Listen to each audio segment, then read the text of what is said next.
This is the penalties. So Part A penalty, 10% if not qualified for premium fee. Part B, 10% if not qualified for special enrollment period. 10%, the Part B is 10% of the premium for the year of that year, so 185, 10% of that, for as many years as you don't take it. Part A is 10% of the premium, so 50 for every 2 years you don't take it, added on. And then Part D is the 1%. I'm getting through the terminology, that's at the end, and oh, look at that, we made it. Thank you. Yes.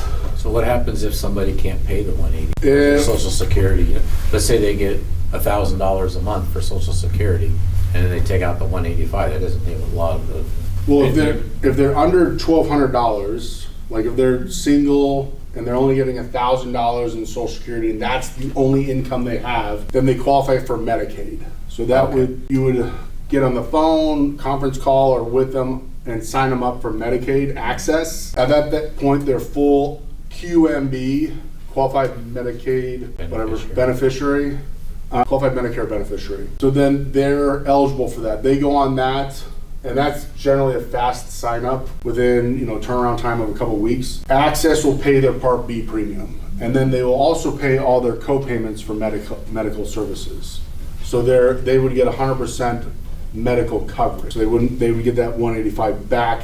So turning 65 though, they'll get a letter and then they'll pull it out. If they're on Social Security and they're not getting anything, when they turn 65, they'll get a letter saying the 185 is getting pulled out. They need to make sure they're on access, so then that 185 will go back in. So if they come to you with that letter, hey, I'm losing this money, can you help? Yes, you can. If they're married, the numbers are a little different, but that's in the book. Whoever doesn't have a book, let me know, and I'll make sure you have a book.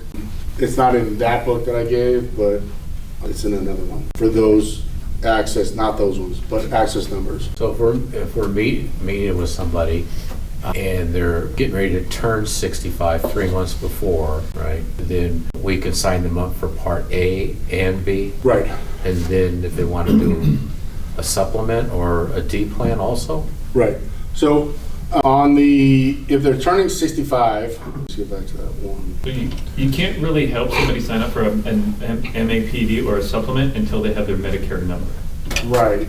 So if they're turning 65, they're not on Social Security, they need to go to their SSA.gov account and apply for Medicare, and then that'll take them to Medicare.com, which helps apply for Medicare Part A and B benefits. If they don't want their Social Security, then they just apply for that. Sometimes you can also call the Social Security department, schedule an appointment for a callback, and then they'll apply for Part A and B for you over the phone, which sometimes is a little faster. You still need to log into your SSA account to have access to all the information in there. If they're not taking their Social Security, then after they get their card in the mail, you need to take that number to Medicare.gov and sign up for an EFT payment plan to withdraw the 185 from their bank account automatically. You can use a credit card, but you have to do that every single month. If you miss a month, they just drop you. So it's better just to pull it out of your checking account and go that route.